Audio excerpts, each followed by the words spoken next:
The Rashtriya చలాకీ Ekta మంచ్ 1926 కార్మిక చట్టం ద్వారాగా all India registration number 17/11 730 union అన్న. ఈ యూనియన్లో సెక్రటరీగా పనిచేస్తున్నాను. నా పేరు చాంద్ బాషా, నాది జూపాడు బంగ్లా అన్న. ఇక్కడ రాత్రి 1 గంటప్పుడు 1:30 యాక్సిడెంట్ జరిగింది. ఆ యాక్సిడెంట్ జరగడం వల్ల ఆయన ఉదయం మాకు తెలియపరిచాడు.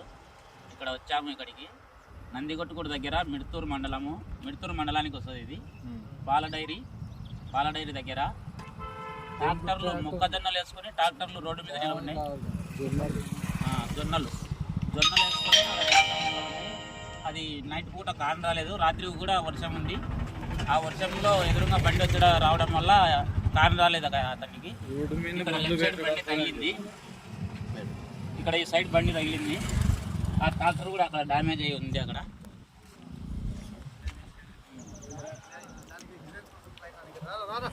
ఆ ట్రాక్టర్ కూడా డ్యామేజ్ అయ్యి ఉంది.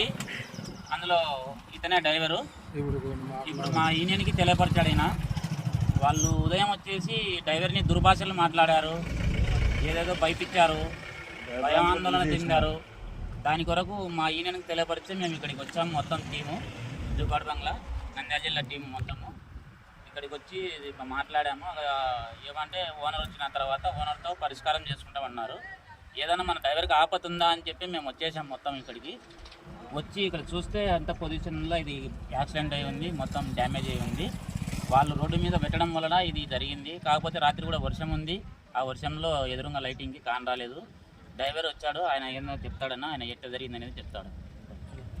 అన్నా, నేను జేఎస్డబ్ల్యూ సిమెంట్ ఫ్యాక్టరీ నుంచి రాయచూరు లోడ్ వేసుకుని పోతున్నాను. రాత్రి 1 గంటప్పుడు ఇక్కడికి రాగానే ఆ బళ్ళు సైడ్లో పెట్టి ఉన్నారు.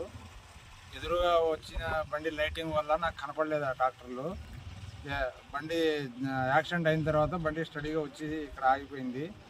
ఉదయం వాళ్ళు వచ్చి వాళ్ళు ఎట్లనంటే అట్లా మాట్లాడడం, కొడతాం, ఇచ్చేస్తామని చెప్పి చెప్పడం వల్ల నాకు భయం వేసి నేను యూనియన్ వాళ్ళకు నేను ఇన్ఫార్మ్ చేశాను. వాళ్ళు ఇప్పుడు వచ్చి వాళ్ళు మాట్లాడాలని చెప్పి వచ్చారన్న. జై హింద్.